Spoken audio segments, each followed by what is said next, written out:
legal, eu indico, é um autor brasileiro, Silas Daniel. Ele tem todos os hinos da harpa, contando a história de como o hino foi escrito, a história do hino, por exemplo, aquele hino Mais Perto Quero Estar, ele conta não só como foi escrito, mas como ele marcou todas as épocas, que hoje é muito comum aquele hino ser tocado em cerimônia fúnebre, né? Então ele conta a história de vários hinos, conta inclusive a história de um dos hinos que foi mais cantado em Azusa, que é o Consolador Chegou. Mas eu queria ler esse, porque explica muito o ambiente da época, porque agora a gente vai entrar no século XX. O Michel falou bastante sobre o século XX, eu vou tentar preencher algumas lacunas que não deu para ele falar. Então, a aula de hoje basicamente é sobre o século XX, e esse hino ele foi escrito numa época onde já tinha rompido avivamentos no mundo. Acompanha comigo, fala assim: por um avivamento em todo o mundo, Mestre bendito, oramos. Faz com que o poder do Altíssimo seja sobre nós hoje, para este mundo comprado por alto preço, pelo sangue do Filho de Deus, ser tomado do domínio de Satanás e o pecado ser vencido. Envia o poder, ó Senhor, envia o poder do Espírito, rogo-te que seja derramado, envia-o crescentemente, como as ondas do mar, envia um avivamento mundial e começa-o em mim. Envia chuvas de bênçãos, como declarou a tua palavra. Faz com que o espírito da promessa sobre toda a carne seja derramado. Envia a chuva serôdia sobre nós, até a terra transbordar. Até o deserto regozijar-se, desabrochando como a rosa. Há um som de um movimento nas amoreiras, notícias das nações despertando, apoiadas sobre a brisa, pelas orações de seus filhos. Deus, em sua própria misericórdia, é o início do avivamento. O poder está descendo. Amém? Antes de falar sobre o avivamento de Gales, eu queria ir para o momento indicações, né? Prepara o bolso. Se não tem dinheiro, anota. O Haroldo já indicou, né? A história do avivamento Azusa, o relançamento. A gente vai falar um pouquinho sobre ele. Outro livro que saiu há pouco tempo, né, Dudu? Generais de Deus, só sobre os evangelistas de cura. A gente tem esse Generais de Deus, esse azul aqui.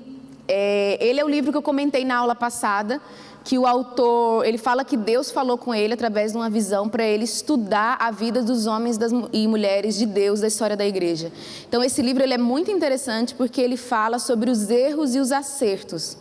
Eu gosto muito de ler biografia e eu não gosto de biografia falsa, que é tipo assim, alguns livros são assim: John Wesley respirava Jesus desde bebê, nunca pecou. Eu não leio esse tipo de livro, porque tipo assim, eu quero um livro que eu me identifique. Quando fala dos defeitos, eu gosto. Aí parece comigo, aí me inspira. Tem que falar dos pecados. Então, esse é um tipo de livro. Ele fala de uma forma muito equilibrada, muito respeitosa, sobre os dons do Espírito na vida desses homens e mulheres, mas também mostram as falhas. A gente vai comentar um pouco sobre isso.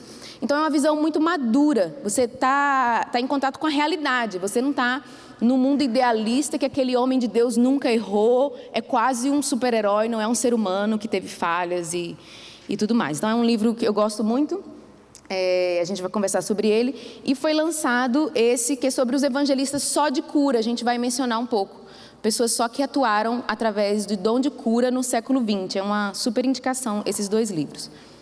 A igreja do século XX, acho que se você não tem, você corre risco de vida, se você não tem. Eu li esse livro em 2 dias, pela primeira vez quando eu peguei ele. A gente dá aula dele lá no CPP, nas minhas aulas de História da Igreja também. Fala sobre o século XX, em um termo bastante geral. Esse é outro livro muito bom. Olha a grossura, causa temor, né? O nome do livro é O Século do Espírito Santo, século XX, o Século do Espírito Santo. Quando eu olho esse livro dessa grossura, eu tenho certeza que o século XX foi o século do Espírito Santo. Porque tanta história, 100 anos do avivamento pentecostal e carismático, ele conta com detalhes, a história do avivamento Azusa, os ministros de cura, ele conta com bastante detalhes o que a gente vai falar hoje sobre o movimento carismático, como o Espírito Santo invadiu denominações tradicionais, e o autor, ele organiza, né, cada capítulo é escrito por uma pessoa, tem até um capítulo só sobre mulheres cheias do Espírito Santo, o movimento do Espírito Santo entre os negros no século XX, então é um livro bem completo, e o autor, ele participou do movimento, e sim, ele foi um atuante no movimento carismático. Também já foi falado do livreto, o Avivamento de Gales, um relançamento, né? A gente vai falar sobre ele hoje. E por fim, eu quero indicar esse livro aqui do Bill Johnson, Momentos Decisivos. É basicamente um livro de história da igreja. A capa não parece, mas ele é. Ele vai contar em cada capítulo a história desses homens e mulheres de Deus, de uma forma também interpretando. É muito difícil isso, você contar a história e interpretar ela. E o Bill Johnson faz isso. O Ângelo usou nas nossas reuniões, na nossa série de pregação sobre avivamento, ele lia no final. Aí ele fala, né, que cada capítulo você sai incendiado. Então, é uma super indicação. É um livro de história da igreja e eu usei também um pouco ele para preparar as aulas. Então, você já tem bastante coisa para comprar aí, né? Vamos começar falando sobre o avivamento de Gales. Aí na apostila, na página 15, fala que o avivamento de Gales aconteceu em 1904. Então, a gente está no início do século XX, tá? O avivamento de Gales é antes do movimento pentecostal, do avivamento da Rua Azusa. O país de Gales fica no Reino Unido, é um país muito pequeno. E o contexto da época é igreja cristã com frieza espiritual. Então, é aquele mesmo cenário que a gente viu em Jonathan Edwards, de que praticamente todo mundo era cristão, todo mundo ia à igreja, mas havia uma frieza espiritual. E como que começou o avivamento? É muito interessante a gente estudar a história e tentar perceber como começou o avivamento, fatores que foram usados para iniciar o avivamento. No livreto, o Avivamento de Gales, ele conta que houve uma confissão que acendeu a chama, que antes do avivamento em si aconteceu algo específico. E mais uma vez a gente vai ver a presença de jovens e avivamento. De uma forma geral, se a gente olhar, basicamente, antes de iniciar avivamentos, você vai ver líderes com desejo por avivamento. Foi algo, inclusive, que a gente falou na aula passada. Sempre antes de avivamento, a gente tem um mover de oração. As pessoas começam a orar, buscando avivamento. Quando eu estava estudando a história de Gales, eu fiquei impressionada, inclusive, como para eles era normal o termo avivamento. Já havia essa linguagem de avivamento. O Evan Roberts, a gente vai estudar sobre ele é a pessoa principal do avivamento. A vida dele foi marcada por um desejo de ser cheio do Espírito Santo e uma petição ao Senhor, avivamento em Gales. Ele orava por um avivamento no país dele. E eu fiquei pensando, será que nós temos em nossas igrejas uma cultura de buscar avivamento, de sonhar com avivamento? Nessa época em Gales, no século XX, a gente já vê essa cultura de falar sobre avivamento, de que há promessas sobre avivamento, de que eu posso orar e Deus pode liberar avivamento. Então, antes do avivamento em Gales, você vê líderes, pastores se levantando, pedindo algo do Senhor. Senhor, libera avivamento. E começa um tímido mover de oração, clamor por avivamento, isso vai acontecendo. E em uma igreja, um pastor incomodado com a frieza espiritual, começa a pregar para os jovens, uma adolescente converte. E durante uma reunião, ele pergunta, numa reunião de jovens, ele pergunta, quem é Jesus para você? Faz uma pergunta para os jovens, quem é Jesus para você? Aí um jovem fala, Jesus é a luz do mundo, Jesus é tal coisa. E essa adolescente que tinha convertido, tido uma experiência real com Jesus, levanta e fala, eu amo Jesus, Ele salvou a minha vida. Uma declaração super simples, mas fala que quando ela falou isso, o ambiente mudou. E ali começou um pequeno avivamento entre os jovens. Fala que houve um silêncio, houve um temor do Senhor, e os jovens passaram a amar mais Jesus, e isso foi mudando. E esse grupo de jovens de 16 a 18 anos, foi algo que eu não falei ontem. Gente, o Jonathan Edwards, o pastor do avivamento, tinha 35 anos enquanto ele pastoreava o avivamento. O George Whitefield tinha 25 anos e estava dominando os Estados Unidos através da pregação. Então, a gente esquece, o próprio Evan Roberts, a gente vai ver, ele tem 26 anos quando está acontecendo o avivamento. Então, aquela coisa do jovem, a gente pensa às vezes, nossa, será que eu tenho idade para, liderar um avivamento, fazer romper... Na história da igreja, todo mundo era muito novo quando isso aconteceu. Então, esse grupo de jovens de 16 a 18 anos tiveram experiência forte de conversão, coração aquecido, e passaram a pregar e fazer conferências em vários lugares ali em Gales. Então, começou, antes de liberar um avivamento poderoso na nação de Gales, começou pequenas reuniões entre jovens que estavam sendo incendiados. Eu quero pedir perdão, eu esqueci de salvar as fotos do avivamento de Gales, eu achei que ia ter internet aqui, não tem. E o personagem mais importante, você pode marcar, está aí no seu esboço, é Evan Roberts. A história dele, desde criança, ele nasce num lar cristão, Ele é filho de carvoeiros, tá? Essa é a época bem daqueles trabalhadores nas minas de carvão. Com 9 anos ele começa a trabalhar nas minas de carvão. O pai dele sofre um acidente. Com 12 anos ele larga os estudos para trabalhar no lugar do pai dele.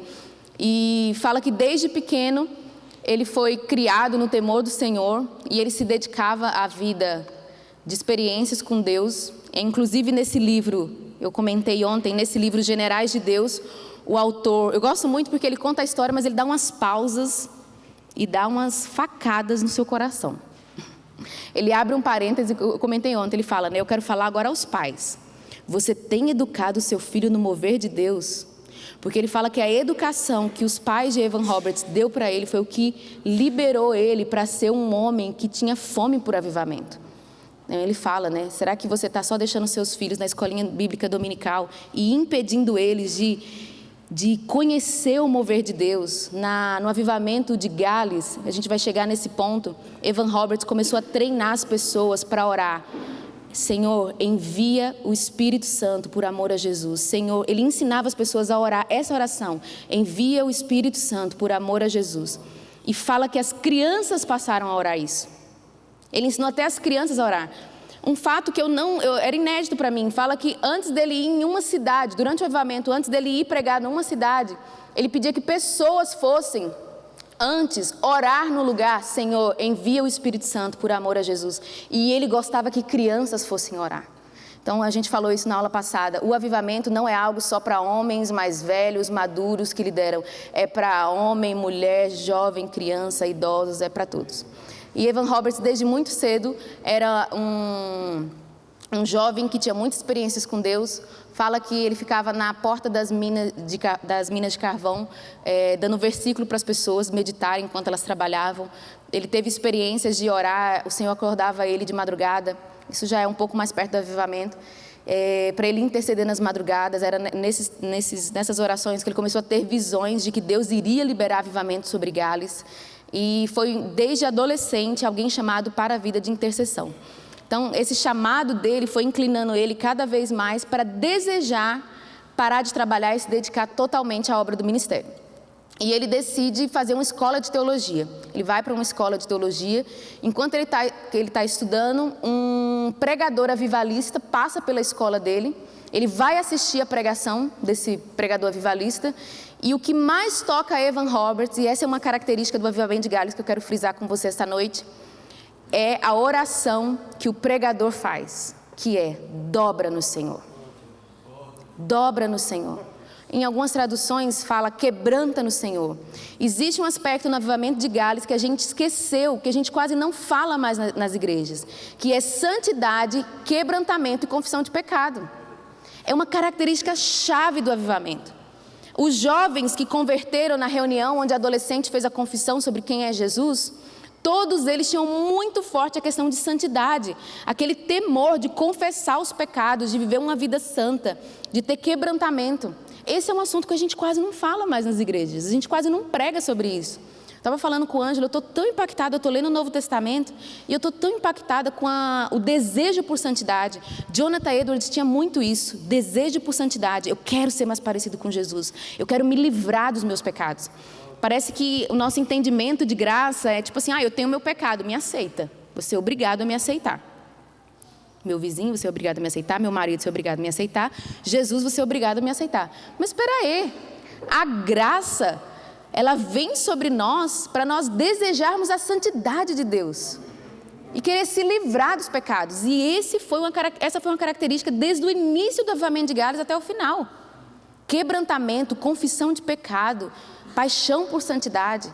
Então, nessa reunião, o pregador fala isso, essa oração, dobra no Senhor, dobra no Senhor. E fala que Evan Roberts foi para casa e ele teve uma luta interior com essa oração, porque parece que ele não conseguia fazer essa oração. E aí, quando ele finalmente consegue orar, dobra-me, Senhor, quebranta-me, Senhor, ele submete totalmente à vontade de Deus. E ali é um momento assim que o Evan Roberts começa a desenvolver, vamos dizer assim, uma amizade com o Espírito Santo. É muito claro na vida dele, Evan Roberts é um legítimo avivalista. Ele desenvolve um relacionamento com a pessoa do Espírito Santo. esperar no Senhor, depender do Senhor, era algo que ele tinha, ele pessoalmente tinha isso. E parece que a partir daquele dia ele desenvolve isso. Evan Roberts é um legítimo avivalista. As pessoas têm cartas de testemunhos de pessoas que foram em reuniões com ele, que conheceram ele, ficaram impressionados como ele tinha o dom de atrair a presença de Deus. Atrair a presença de Deus para as reuniões. Era típico dele esperar em Deus, não querer aparecer. Ele tinha muito medo tanto é que ele proibia as pessoas de tirarem foto dele, de que ele aparecesse mais do que o próprio avivamento. E ele tinha muito isso de esperar pela pessoa do Espírito Santo, deixar o Espírito Santo aparecer na reunião. Se ele estivesse pregando e o Espírito Santo tomasse outra pessoa, ele se calava, ele tinha muito esse temor. Então esse relacionamento com a pessoa do Espírito Santo é chave no século XX. Tanto é que o nome do livro é exatamente esse, né? Século XX, o século do Espírito Santo. E isso é muito, você vê bastante isso na vida do Evan Roberts. Mas como que começa o avivamento mesmo em Gales? É outra característica que eu queria mencionar com vocês, para a gente aprender com a história da igreja, né? O primeiro é santidade, quebrantamento, confissão de pecado. Mas a segunda característica é que as reuniões do avivamento de Gales, eu vou tentar ser cronológica, ele está na escola, ele participa dessa reunião com o pregador avivalista, ele tem essa experiência forte com o Espírito Santo, e aí a vida dele parece que sobe assim, um degrau a mais. E aí Evan Roberts tem duas visões. A primeira visão, ele vê um braço estendido dos céus tocando Gales. E ele entende, o avivamento está chegando. Deus vai tomar Gales, Deus vai visitar o país de Gales.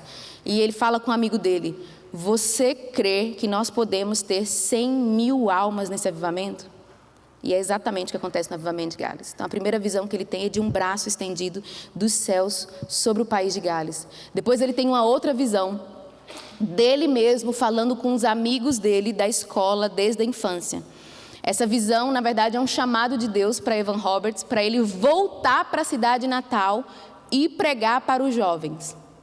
É muito interessante, né? Porque eu não sei quem hoje já mudou de cidade, mas voltar para a sua cidade é aquela coisa do profeta que não tem honra, né, na sua própria casa. Evan Roberts é o exemplo do contrário. Ele é o profeta honrado na sua cidade. Ele volta para a sua cidade. Eu acho isso interessante. Evan Roberts teve uma visão, ele pregando para os amigos de infância dele. O que ele fez? Se mudou e foi pregar. Diversas vezes nós temos várias visões e a gente não investe na visão.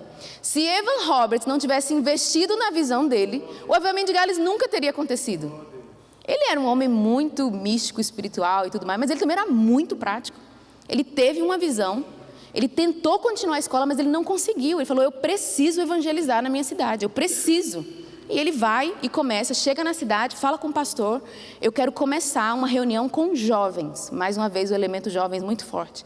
E ele começa essa reunião com jovens, não foi uma reunião fácil no começo, mas de repente as reuniões começam a esquentar. E é essa a característica que eu quero do avivamento de Gales, que eu quero frisar com você. O avivamento de Gales começou em reuniões. E não foi, é claro que teve o de repente de Deus, mas foi progressivo. Será que na sua congregação você tem expectativa nas reuniões, quando a gente se reúne? O avivamento de Gales as reuniões foram mudando. Eu fui tentar, como foi que aconteceu? Como que o negócio explodiu? Reuniões foram esquentando cada vez mais. Começou com jovens. E o pastor ficou tão impressionado como que os jovens estavam mudando, como que o ambiente da igreja estava mudando, que começou a chamar Evan Roberts para liderar cada vez mais reuniões. O avivamento de Gales aconteceu dentro da igreja com reuniões. Foi aumentando, foi progressivo. E acho que o Ângelo vai falar um pouco sobre isso mais depois nas próximas aulas dele, que um avivamento pode ser progressivo. Olha, essa reunião foi boa, a outra, nossa, parece que está ficando melhor. Opa, está esquentando mais ainda. Ai, meu Deus. Pode acontecer. E foi o que aconteceu em Gales. Então, o avivamento de Gales foram reuniões cada vez mais quentes no espírito, cada vez aumentando, e lugares iam sendo tomados. Várias outras igrejas. Eu quero ler para você um trecho do livro Generais de Deus, que ele conta especificamente características do avivamento.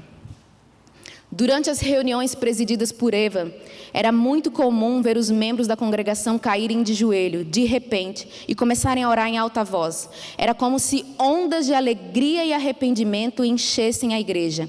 As mulheres se prostravam de joelhos e os homens se deitavam nos corredores chorando, rindo e orando. tudo ao mesmo tempo. E enquanto durava esse mover do Espírito, não havia nem leitura da Bíblia, nem instrumento musical sendo tocado. Alguns se sentiam inspirados a se levantar e cantar hinos. Conta-se que os membros da congregação ficavam tão envolvidos com a presença de Deus que até mesmo se esqueciam de voltar para casa para jantar. Como que era o avivamento em Gales? Reuniões começaram e não terminavam, ininterruptamente. Uma das imagens que eu achei na internet é uma foto de uma multidão do lado de fora da igreja, porque não cabiam pessoas dentro da igreja, para você ter noção. Então, as reuniões eram marcadas por espontaneidade, tá? Mais uma vez a gente vê essas manifestações, pessoas chorando, fala de dança, inclusive. Fala também sobre alegria, pessoas que eram cheias da alegria de Deus, arrependimento, conversão. Lembrando que em Gales a maioria das pessoas eram nominalmente cristãs, então a gente pode entender que elas tiveram realmente um encontro profundo com Deus, né? Se diziam cristãs, mas encontro profundo com Deus. Apesar da espontaneidade, muitas vezes havia pregações, havia canções. Fala que Evan Roberts, quando ele começou a viajar para várias igrejas pregando, ele levava 3 mulheres cantoras que ajudavam ele e cantavam. Às vezes ele pregava 15 minutos, às vezes mais, às vezes não pregava, dependendo de como o Espírito Santo dirigia. Fala que inclusive ele foi conhecido como pregador silencioso, porque algumas vezes ele nem pregava, só a presença dele no lugar, como que ele se colocava na dependência do Espírito Santo, já atraía cada vez mais a presença de Deus. Então as reuniões de Gales também eram conhecidas pela questão musical. Fala que o povo de Gales era um povo naturalmente musical, e como todo mundo fala, cada avivamento gera sua própria hinologia, né? Surgem vários hinos espontâneos surgem naquele lugar. Então o avivamento de Gales foi marcado por reuniões que foram esquentando progressivamente. Então, além da característica de santidade, quebrantamento, confissão de pecado e a perseverança em reuniões, outra característica de Gales que foi muito interessante é a transformação social. Fala que, isso eu acho interessantíssimo, nas minas de carvão, os carvoeiros, imagina, né? Bruto deveria de ser os carvoeiros. Eles falavam com os cavalos, gritando e com palavrão. Quando veio o avivamento que tomou muitos mineradores de carvão, inclusive é uma característica do século XX, a maioria dos líderes dos avivamentos são pessoas simples. Os ministros de cura, a maioria tinham sido pobres, que não tinham dinheiro para ir no médico, e por isso foi curado em casa. Evan Roberts era um carvoeiro, super simples. Então o líder do avivamento em Gales era uma pessoa simples, pobre. É muito interessante isso. Fala que os carvoeiros, depois do avivamento, pararam de falar palavrão e os cavalos não conseguiam mais obedecer eles. Foi preciso reeducar os cavalos. Não submeteu. Não se converteu. Isso é um exemplo. O avivamento de Gales, ele é marcado pela transformação social. Ele é um exemplo de um avivamento que não ficou só nas igrejas, que não ficou só na reunião, atingiu a sociedade. Eu quero ler para você também, o livro fala de uma forma muito bonita e detalhada da transformação social no avivamento de Gales. Fala assim: à medida que os cristãos de todas as denominações adoravam a Deus juntos, debaixo do mover do Espírito Santo, as reuniões políticas foram canceladas. Os jogos de futebol não tinham jogadores no gramado e nem torcedores nas arquibancadas. Os teatros fecharam por causa do baixo número de espectadores. O movimento das casas de jogos e de bebidas caiu e as barreiras doutrinárias começaram a desaparecer. Até mesmo alguns repórteres se converteram naquelas reuniões. Ao mesmo tempo que o avivamento se espalhava com grande intensidade por todo o país de Gales, bares e cinemas iam sendo fechados. Ex-prostitutas passaram a frequentar estudos bíblicos. As pessoas passaram a pagar as antigas dívidas e aqueles que antes gastavam egoisticamente todo o seu dinheiro com bebidas alcoólicas, repentinamente passaram a sustentar seus familiares, tornando-se assim uma grande alegria para os seus. Nas reuniões de avivamento do país de Gales, não havia grupo especial de louvor, nem cerimônia especial. Também não haviam ofertas, inários, nem departamentos eclesiásticos, nem dirigentes de louvor, tampouco propagandas pagas para divulgar o movimento. Líderes de denominações sedentos por mais de Deus frequentavam as reuniões. Conta-se que em certa cidade os pastores decidiram trocar de púlpito por um dia, na tentativa de derrubar barreiras denominacionais e promover a unidade do corpo de Cristo. Até as mulheres que naquela ocasião ainda não podiam desenvolver nenhuma atividade pública na vida da igreja, foram convidadas a participar. Contudo, agora podiam ser vistas orando e louvando a Deus abertamente. Como consequência disso, Evan chegou até mesmo a encorajar a quebra de barreiras raciais e nacionais. Então, o avivamento de Gales é o tipo do avivamento onde a igreja venceu o mundo. Acho que todo pastor já teve essa crise, né? Nossa, meus jovens não vêm para a reunião de jovens no sábado à noite. Deve ser porque é chato, porque não tem presença de Deus. Porque em Gales, as pessoas deixavam de ir no cinema, no teatro, no jogo de futebol, para ir para a igreja. A balada em Gales era a igreja, era a presença de Deus. O avivamento de Gales é um exemplo de quando a igreja venceu a concorrência. A presença de Deus atraiu jovens, atraiu velhos, mulheres, famílias, pobres. A pessoa esquecer de jantar. Eu quero que você tente visualizar isso. É que a presença de Deus é atraente. Imagina o nível de alegria, de satisfação que essas pessoas tinham. Curas emocionais, experiências com o Espírito Santo. Fala que várias pessoas no avivamento de Gales saíram como missionários. Inclusive a jovem que fez a confissão no começo, que eu contei a história, saiu como missionária, se eu não me engano, para a Índia. Então o avivamento de Gales é um exemplo de como que um avivamento atinge a sociedade. Foi um avivamento a nível nacional, saía nos jornais. Por isso que Evan Roberts se escondia, para tentar não aparecer, porque ele era um nome conhecido no avivamento. Inclusive o avivamento de Gales, o Michel comentou isso, ele foi, vamos dizer assim, um motor para o avivamento de Azusa. O Frank Bartman, acho que o livro não está mais aqui, sumiu? Está aqui. Que escreveu esse livro, A História do Avivamento de Azusa. Ele era jornalista, ele trocou cartas com Evan Roberts. E ele clamava por um avivamento nos Estados Unidos, e o Evan Roberts falou: nós estamos orando pela Califórnia. E o Evan Roberts falou para ele sobre algumas coisas que eram importantes para o avivamento. Está aí no seu esboço, na página 15, que era parte da mensagem de Evan Roberts, uma mensagem que preparou o solo para o avivamento. Está escrito: sua mensagem, ponto 1, confesse todo o pecado conhecido, recebendo perdão através de Jesus Cristo. Remova qualquer coisa em sua vida sobre a qual você tem dúvidas ou se sente inseguro. Esteja pronto a obedecer ao Espírito Santo imediatamente. Confesse publicamente o Senhor Jesus Cristo. Então, mais uma vez aí a gente vê as bases do Evangelho. E eu quero frisar com você novamente: confesse todo o pecado. Irmãos, a maior prova que se você crê no avivamento de verdade é que você prepara a sua vida. Antes do avivamento chegar, Evan Roberts estava proclamando: prepara a sua vida, porque quando ele vem, se eu quero atrair o avivamento, eu preciso ter essa limpeza espiritual. Acho que o Haroldo vai falar um pouco mais isso na aula dele sobre arrependimento. Isso aconteceu em Gales, e Evan frisava isso: confesse todo o pecado, quebrantamento diante do Senhor. Isso é algo quase que vintage, parece que a gente perdeu isso. Santidade, né? Temor do Senhor, isso é tão importante para o avivamento, e foi marcante no avivamento de Gales. Eu quero ler com você, na página 16, algumas descrições também sobre o avivamento. O reverendo Jones descreveu um culto onde ele pregou a mensagem da salvação, como um só homem, primeiro com um suspiro de alívio e depois com um grito de alegria delirante. Toda a audiência ficou de pé. Todo o recinto naquele momento parecia terrível com a glória de Deus. Usamos a palavra terrível deliberadamente. A presença santa de Deus era tão manifesta que o próprio orador sentiu-se dominado por ela. O púlpito onde se encontrava estava tão cheio com a luz de Deus que ele teve de retirar-se. Em muitos casos, os fregueses entravam nas tavernas, pediam bebidas e depois davam meia volta e saíam, deixando-as intocadas no balcão. O sentimento da presença de Deus era tal que praticamente paralisava o braço que ia levar o copo à boca. É com esse tipo de avivamento que nós sonhamos. Que a presença de Deus não está só na igreja, domina lugares na cidade.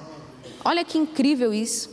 E ainda falando sobre a vida do Evan Roberts, nós estamos no século 20, né, falando do século 20 aqui, nessa aula. Então, sempre a gente vai falar de coisas boas e coisas ruins, né? Se você não conhece a história do avivamento de Gales, a história termina um pouco triste por causa da vida de Evan Roberts. Fala que no final da vida dele, ele, na verdade, durante o avivamento, fala que durante 2 meses ele praticamente não dormiu e não comeu. E logo ele teve uma exaustão emocional e física. O livro, é muito difícil, né, você contar a história e interpretar, porque primeiro, a gente não conheceu ele, né, não conheceu de perto. É muito difícil fazer a interpretação do que realmente aconteceu com Evan Roberts, é difícil. E no livro Generais de Deus, o autor, ele fala que houve algo em Evan Roberts que atrapalhou um pouco a vida dele, que era um erro sobre entendimento sobre a pessoa do Espírito Santo. Evan Roberts, diversas vezes, ele comenta, desde o início da vida dele, ele tinha condenação. Ele era atormentado por condenação e por medo de perder o Espírito Santo. Fala que naquela reunião que o pregador falou, dobra no Senhor, naquela noite ele foi dormir com medo de que, se o Espírito Santo viesse, ele não conseguisse receber. Como assim não conseguisse receber? Então, eu gosto muito desse livro, né, mais uma vez indicando, porque ele nos chama a atenção. Na verdade, o Robert Liardon, ele tem um chamado de nos ensinar a não cometer os erros do passado. Então ele fala assim, um falso entendimento de perder o Espírito Santo deixava Evan Roberts debaixo de muita condenação. E outra coisa é que Evan Roberts não considerou a importância de descansar fisicamente. Né? Ele fala, Deus criou leis no nosso corpo, que nós precisamos descansar. Evan Roberts não respeitou essas leis e foi um fracasso nessa área. Ele entrou em colapso físico e emocional durante o avivamento. Então, fica uma lição para nós. Dormir é importante para o avivamento. Amém ou não amém? Tem 2 formas perigosas, tá? Se você dormir demais, você perde o avivamento. E se você dormir pouco, você acaba com o avivamento. Então, nós temos que dormir na medida. Amém ou não amém, meu bem? Por isso que eu falo para ele que ele tem que dormir. Isso é muito importante. Às vezes, eu vou falar um pouco sobre isso na minha aula no 2º módulo. Se você não ficar, você vai realmente perder. Ou então, compra logo o pendrive. Eu vou falar um pouco sobre isso, que às vezes nós temos uma ideia na nossa mente de que dormir, comer, não são coisas espirituais. E é incrível como um avivamento tão poderoso se perdeu por um erro tão básico. Tem um livro chamado Espiritualidade na Prática. É um livro do Paul Stevens, que ele fala sobre, ele usa Jacó como o esqueleto do livro, e ele fala, encontrando Deus no sono, encontrando Deus na comida, encontrando Deus no casamento, encontrando Deus no sexo. É um livro incrível, ele fala sobre isso, que nessas coisas naturais da vida você pode encontrar Deus. Eu amei o capítulo Encontrando Deus no Sono, que é uma coisa que eu gosto. Dormir é espiritual, mas é verdade. E no livro, sabe o que ele fala? Dormir é um dos atos de maior confiança em Deus. Porque imagina, você apaga. Você dormir, você está deixando tudo para Deus cuidar. Gente que não dorme é controladora, hein? Tem que descansar. É o maior ato de confiança. Você nem sabe se você vai voltar. Dormiu, o que vai acontecer enquanto eu durmo? Então, Espiritualidade na Prática, o nome do livro. É um livro muito interessante. As mulheres amam. E a gente vai falar um pouco sobre isso na nossa próxima aula. Então, o Evan Roberts teve um colapso. Ele conheceu uma líder inglesa chamada Jessie Penn Lewis. Ela tenta ajudar ele nesse colapso nervoso. É uma história um pouco triste. E ela praticamente, vamos dizer assim, retira ele de Gales, né? Ele aceita, retira ele de Gales, tentando cuidar dele, mas há muita controvérsia sobre essa história, porque dá a entender que ela manipula ele, que ela tenta abafar o avivamento. É bem confusa essa parte da história dele. O fato é que, apesar do grande mover de Deus em Gales, Evan Roberts tem um colapso. Parte desse colapso é através de críticas. Ele sofre muita crítica em Gales. E o emocional dele não está preparado para receber as críticas do avivamento. Que avivamento traz dificuldades, traz desafios. E esse é um dos motivos, a gente está falando de cultura de avivamento. Porque será que, se o avivamento vier na minha igreja, eu vou ter estrutura para sustentar ele? Estrutura emocional, estrutura física, estrutura teológica. Porque, gente, avivamento vem coisa esquisita. Será que eu vou ter discernimento do que é de Deus, o que é do Espírito Santo, o que eu posso encorajar, o que eu devo desencorajar? Lembra da vida do Jonathan Edwards? Ele só conseguiu pastorear o avivamento porque ele tinha uma teologia muito sólida. Muito sólida. E no caso do Evan Roberts, a gente tem uma história triste de alguém que simplesmente não cuidou da vida natural. Só isso. Então nós precisamos preparar toda a nossa vida. Toda a nossa vida. Então ele ficou muito abalado. Diz que ele tinha rompantes emocionais que ninguém sabia explicar. De gritar com pessoas. Fala que em uma reunião, são partes tristes, tá, gente? Uma reunião, ele fala, ninguém ora por esse homem, a alma dele não vai ser salva. Tamanho a coisa, né? São as histórias do século XX, tá? Aqui não é filme da Disney, né? Que são histórias reais, histórias tristes. É muito importante a gente ter maturidade de ler a história, considerar as coisas boas e não jogar tudo fora. Porque tem muita gente que conhece o avivamento de Gales, conhece a história do Evan Roberts e joga tudo no lixo, tá vendo? Avivamento é coisa do diabo, tá vendo o que aconteceu? Cuidado, não chama avivamento não. Não, você pode ficar louco. Tem gente que é assim. Mas nós precisamos ter maturidade de aprender a discernir os erros do passado, inclusive para não repetir eles. Então, Evan Roberts passa 8 anos na Inglaterra com a Jess Penn-Lewis. Ele passa por psicólogos, por médicos. Ele tem uma depressão profunda. Os médicos falam para ele nunca mais voltar a pregar.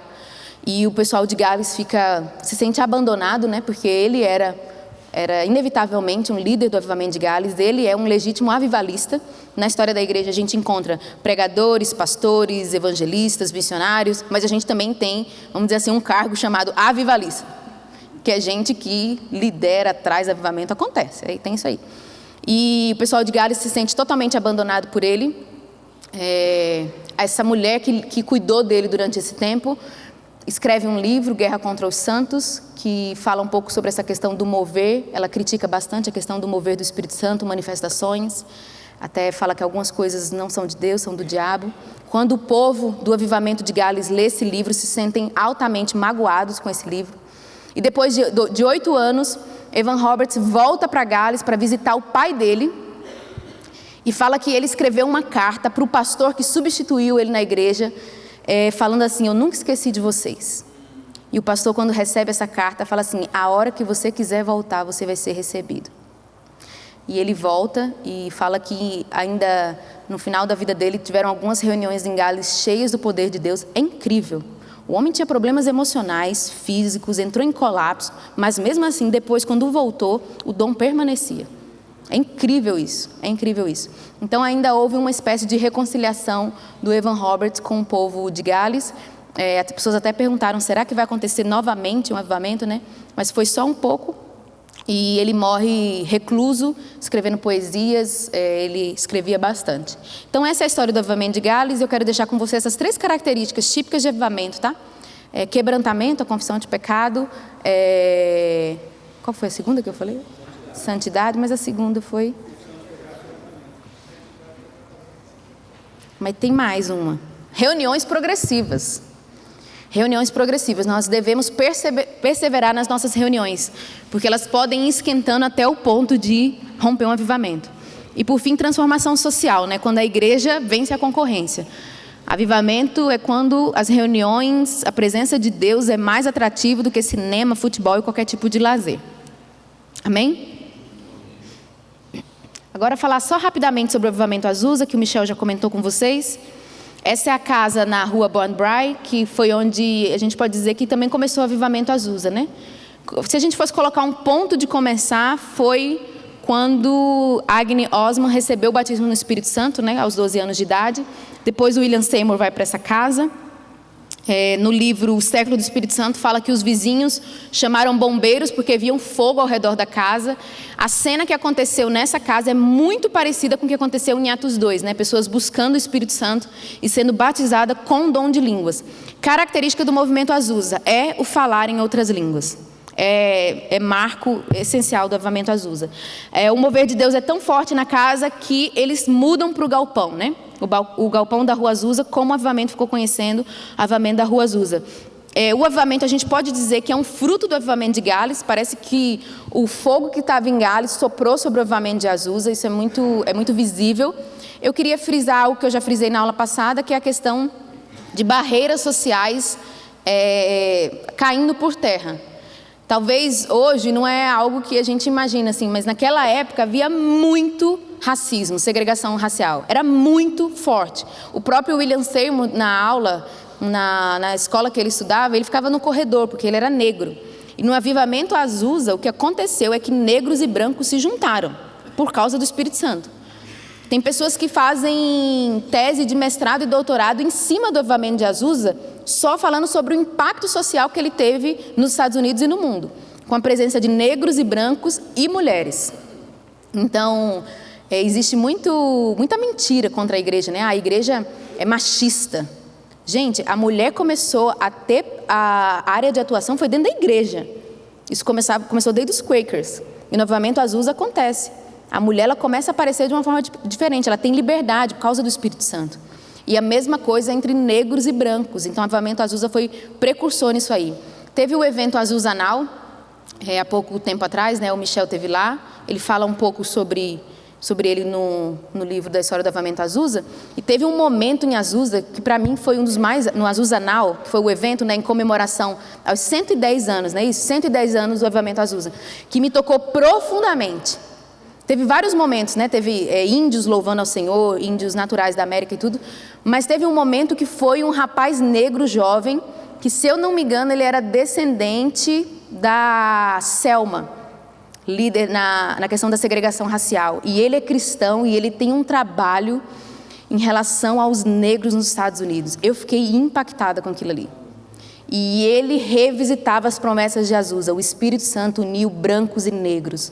E isso era muito forte. Ele trabalha nessa questão, porque nos Estados Unidos é muito mais forte que aqui no Brasil, né? Então, essa chama continua viva até hoje. E para nós é muito forte, né? Lembrando dos eventos que aconteceram recentemente, né? Dessa questão do preconceito. Então, o avivamento Azusa foi um celeiro de missões, pessoas iam para lá e recebiam um chamado missionário. Então, existem muitas características diferentes do avivamento Azusa para o de Gales, né? É claro que no avivamento Azusa afetou a sociedade, mas não tanto como Gales. Fala que pessoas na rua sentiam convicção de pecado, repórteres também converteram, né, durante o avivamento e tudo, mas um aspecto mais forte do avivamento Azusa é a dimensão mundial que ele tomou. O movimento pentecostal, que é fruto do avivamento Azusa, tocou o Brasil e tocou nações no mundo inteiro. Então, o avivamento Azusa foi realmente um celeiro para o mundo, que foi o movimento pentecostal. Mas o Michel já falou, eu vou passar um pouquinho. E eu queria falar com vocês agora, correndo contra o tempo, sobre o movimento carismático, ou renovação carismática, como o Ângelo falou na aula dele, né? Eu usou o termo renovação, então eu coloquei renovação.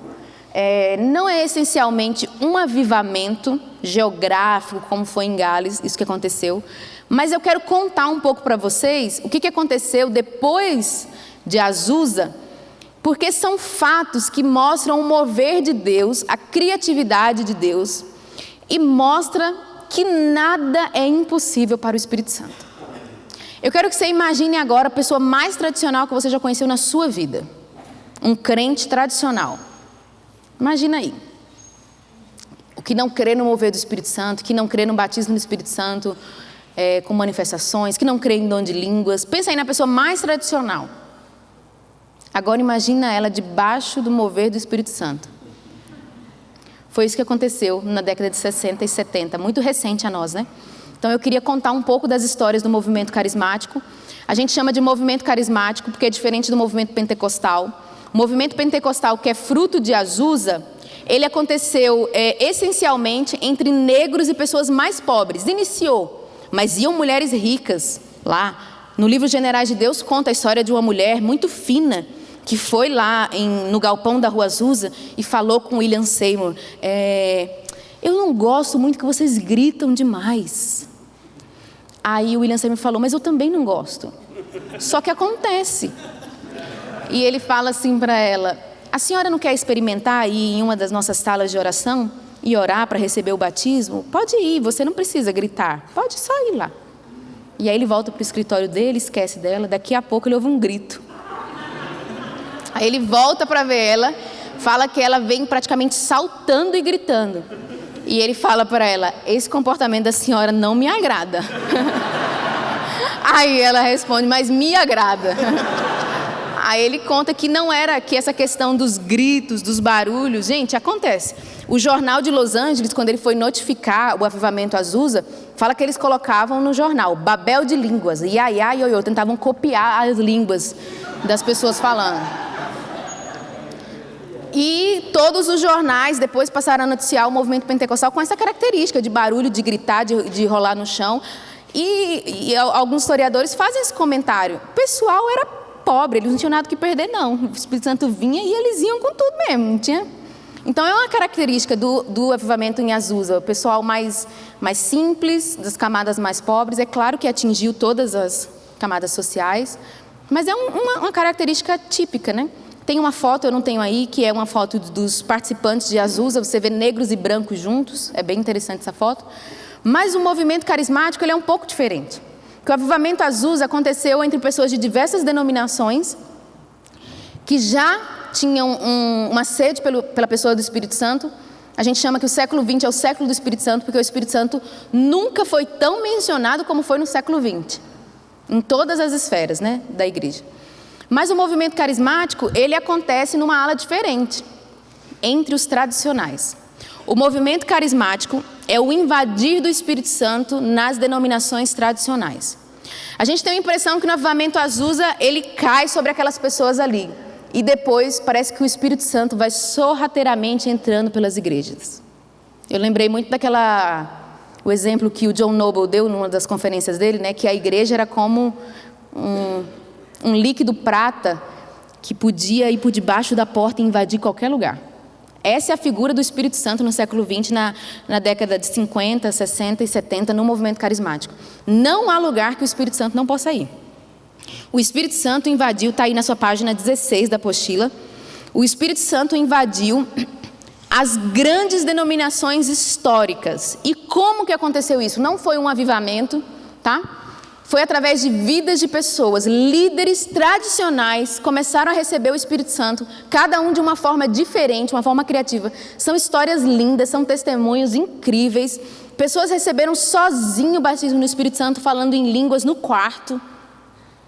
Teve pastor que foi visitar outra igreja e recebeu o batismo. Isso denominações tradicionais. Eu queria contar algumas histórias para vocês. Na igreja episcopal, o padre reitor Dennis Bennett, na Califórnia, ele pastoreava a sua igreja e ele percebeu que tinha alguns membros que eram mais fervorosos que os outros. Quem é pastor já viveu isso. Nossa, parece que esses meus membros aqui, eles são mais fervorosos. E ele foi tentar descobrir o que era. E ele descobriu que aquelas pessoas falavam em outras línguas, tinham sido batizadas no Espírito Santo. E ele acha aquilo um absurdo. E ele vai investigar. A história dele é incrível, ele vai estudar. Estuda na história o Espírito Santo, estuda nos hinos. Ele percebe que o Espírito Santo aparece em vários hinos da igreja. E ele começa a estudar essa questão do batismo e ele vê que é algo real, que é algo bíblico. Então, primeiro, vamos dizer assim, ele entende racionalmente. E aí, ele, junto com um amigo dele, ele decide passar pela experiência. Porque ele descobre que o batismo no Espírito Santo se recebe orando. E aí ele chama algumas pessoas que já tinham passado pelo batismo, mas ele fala assim, olha, eu não quero ser possuído. Vocês não forcem a barra agora. Eles vão para uma casa para orar, né, para ter esse momento. E aí, eles não, de jeito nenhum, a gente só vai orar. E começam a orar e de repente ele começa a falar em línguas. E no testemunho dele ele fala, eu não fui possuído, eu estava plenamente consciente do que estava acontecendo, eu falava, eu parava de falar e isso mudou a minha vida. Então ele recebe o batismo, ele é um testemunho interessante e aí o que acontece? Ele começa a pregar sobre o batismo do Espírito Santo na igreja dele. Aí adivinha o que acontece? Metade gosta, metade não gosta, sempre assim, né? E causa uma grande confusão na igreja dele. Muitas pessoas começam a ficar avivadas, né? Uma renovação, como o Ângelo mencionou. E aí, os líderes dele, diante da confusão, retiram ele da igreja e mandam ele para uma igreja onde bem afastado e onde quase não tem membro.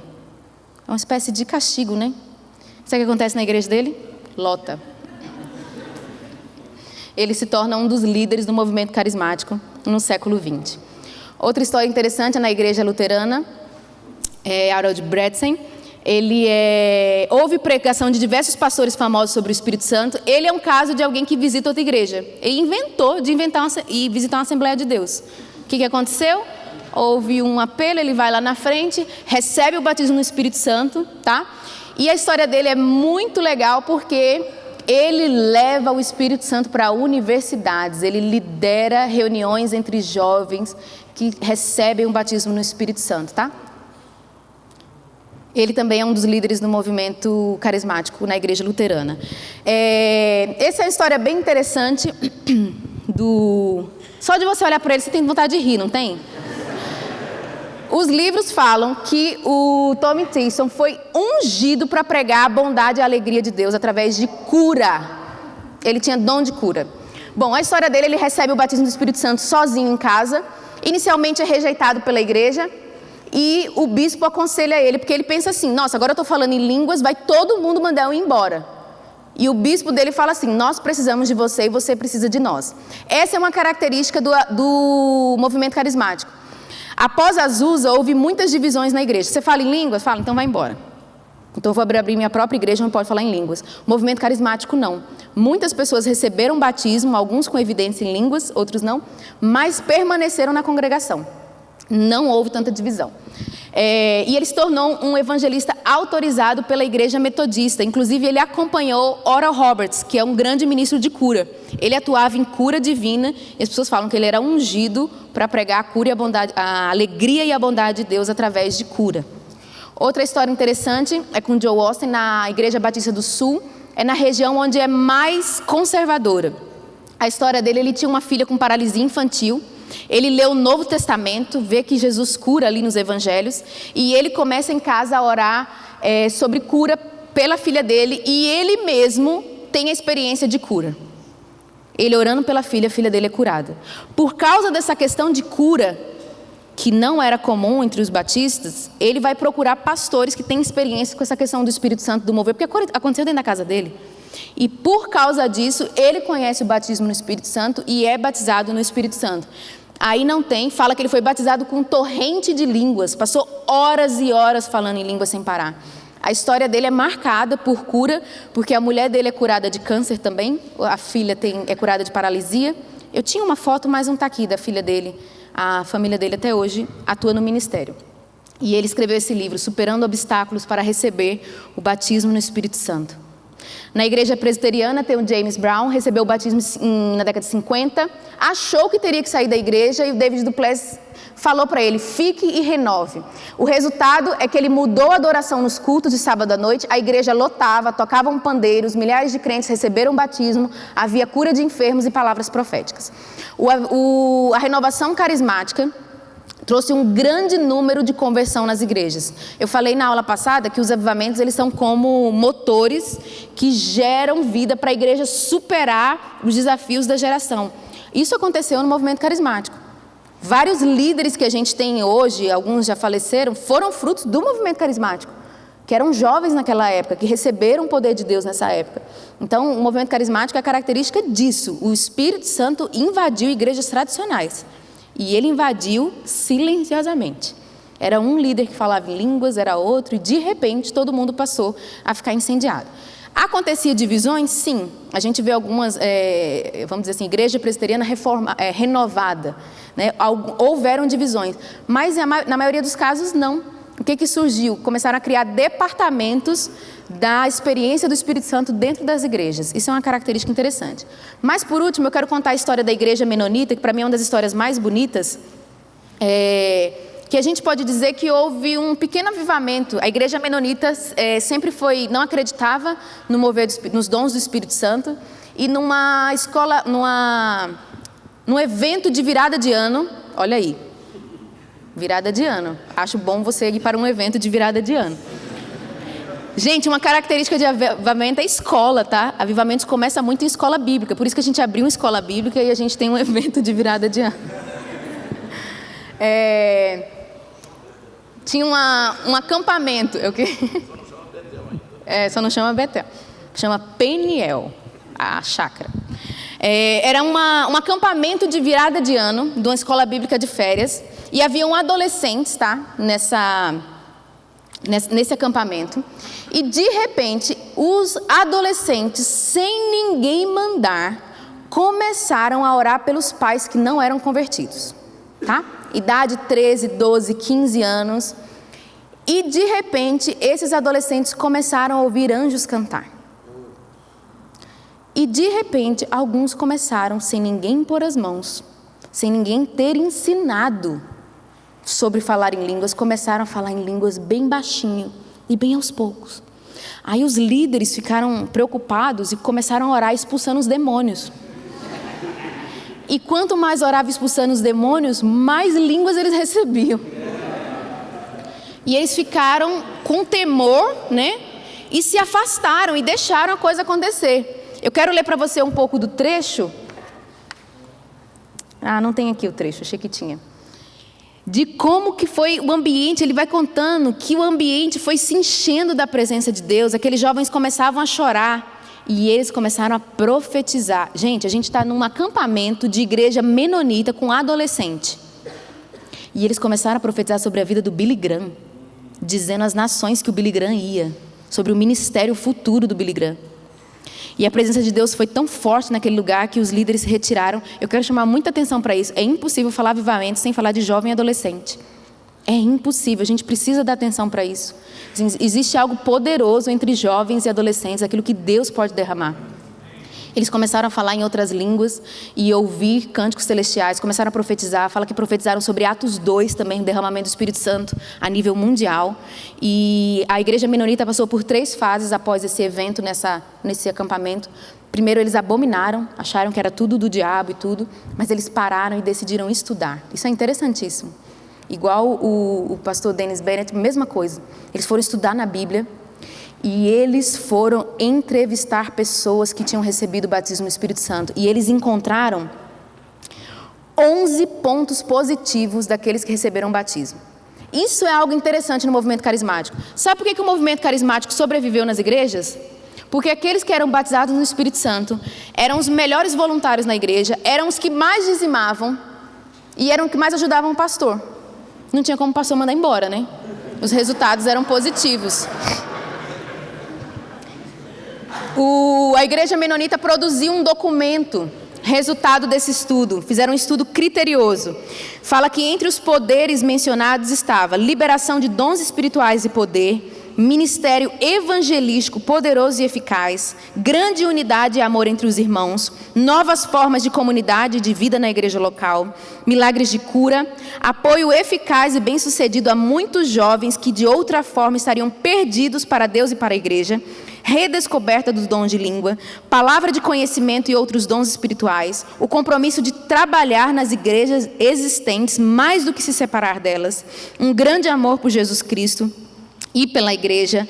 Entre as fraquezas potenciais mencionavam-se a possibilidade de arrogância religiosa e o uso descuidado das escrituras. Então, o caso da igreja menonita é muito equilibrado. Eles pararam e estudaram. Tem um caso também, se eu não me engano, acho que é na igreja presbiteriana. O pastor chama um psicólogo, gente, parece piada, mas não é. Chama um psicólogo e um psiquiatra para analisar uma pessoa da igreja que recebeu o batismo. E aí, o que você acha que aconteceu? O psiquiatra foi batizado. Parece piada, eu falei. Mas aconteceu, foi incendiando a coisa. E na igreja menonita eles fazem esse estudo criterioso. Depois eles aprovam e incentivam o batismo no Espírito Santo na igreja. E fala que o número de convertidos na igreja menonita entre jovens e adolescentes duplicou. Grandemente. Então, eu gosto muito das histórias do avivamento carismático, porque mostra como que o Espírito Santo saiu tomando as pessoas de forma poderosa. Está errado ali, eu não apaguei. A Igreja Católica também recebeu um avivamento nessa época, né? A gente não tem tempo de contar. Você pode procurar o Pedro. Se você quiser mais informações, o Pedro é ótimo nisso. O Pedro é a história encarnada do... Procura ele, que ele vai ter muita história para te contar. Esquece lá em cima, tá, gente? Em 1966 e 67, aconteceu um avivamento entre católicos leigos, tá? 2 professores católicos leem 2 livros. Esses 2 livros marcaram o movimento carismático. A Cruz e o Punhal, do David Wilkerson, tem muito a ver com a aula do Eliasaf e do Michel. E eles falaram em outras línguas. Esses professores católicos fizeram um acampamento num lugar chamado Arca e a Pomba, e todo mundo tinha que ler o livro de Atos. Olha que poderoso. E nesse acampamento, o que acontece é muito parecido com a igreja menonita. Sem ninguém mandar, adolescentes começam a ir para lugares de oração e começam a orar, sentir fome por Deus, e naturalmente, sem ninguém mandar, vai acontecendo, começam a orar e são batizados no Espírito Santo. Então, a comunidade católica, a história do avivamento católico é muito grande. A gente tem a vida do David Duplessis, que foi um pentecostal que investiu na Igreja Católica para que houvesse esse avivamento. A gente tem o Concílio do Vaticano II, onde o Espírito Santo é mencionado mais de 200 vezes. Então, nós temos um testemunho na história que até a Igreja Católica foi tocada pelo Espírito Santo e foi real. Se você não acredita, compra livro e vai ler. Não critica sem ler, porque foi real.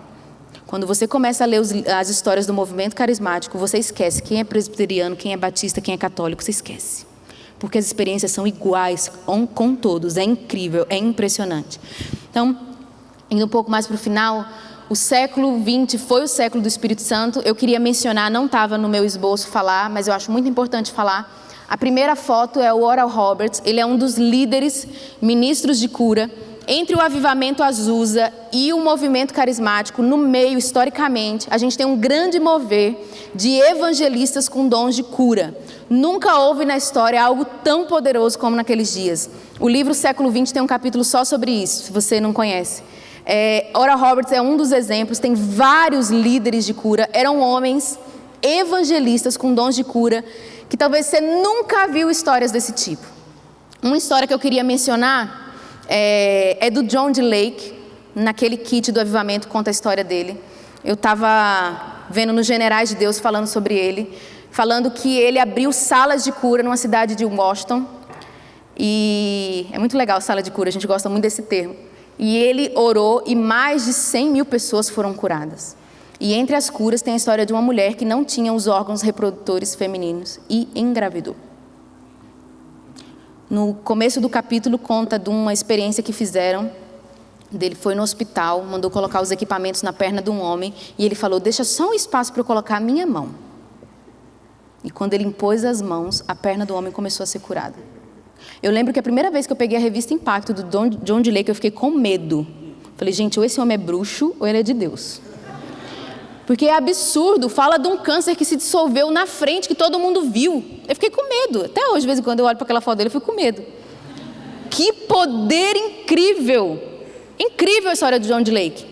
E os Generais de Deus conta que ele operou tanta cura em Washington, numa cidade, que um jornal, os jornais já estavam noticiando sobre ele, pediu para fazer uma investigação. E ele cooperou com as investigações, ele com a equipe dele deu o nome de várias pessoas que haviam participado da sala de cura. E o jornal vai entrevistar essas pessoas. E, inclusive, ele dá ideia para o pessoal do jornal: olha, se vocês quiserem, a gente faz uma reunião, eu faço uma reunião de cura, vai vir umas 100 mil pessoas, e aí vocês aproveitam e entrevistam o pessoal que vai ser curado na reunião. E diz que os jornalistas vão de casa em casa, conferindo as histórias, e chegam para o John D. Lake e falam: não precisa fazer a reunião, nós já averiguamos que é tudo real, você não é um charlatão. E parabenizam ele pelo serviço prestado na cidade, de tantas pessoas que foram curadas.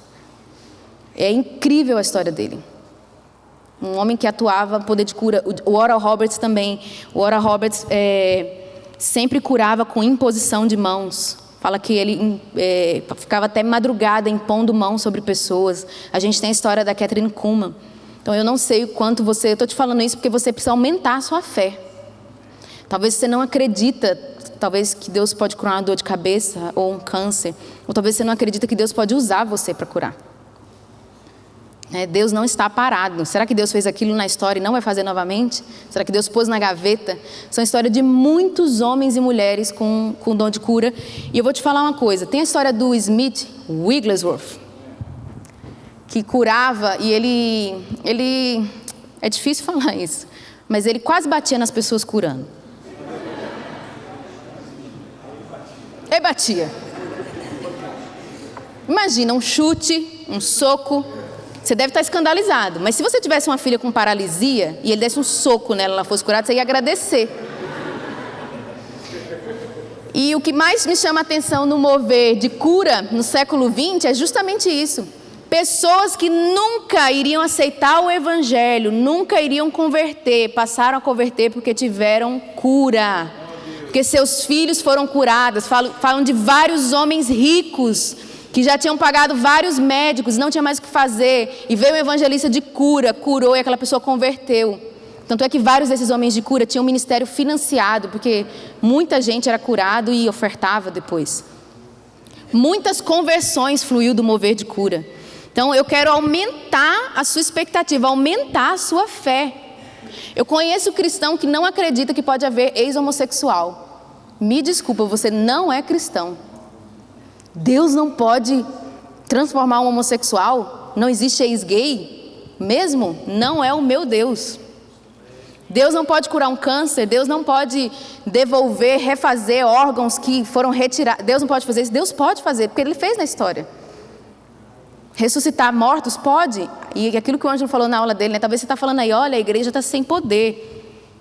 Eu vou te passar uns vídeos essa semana. Vou até fazer propaganda dele. Não vai ser hoje, mas talvez amanhã a gente comece.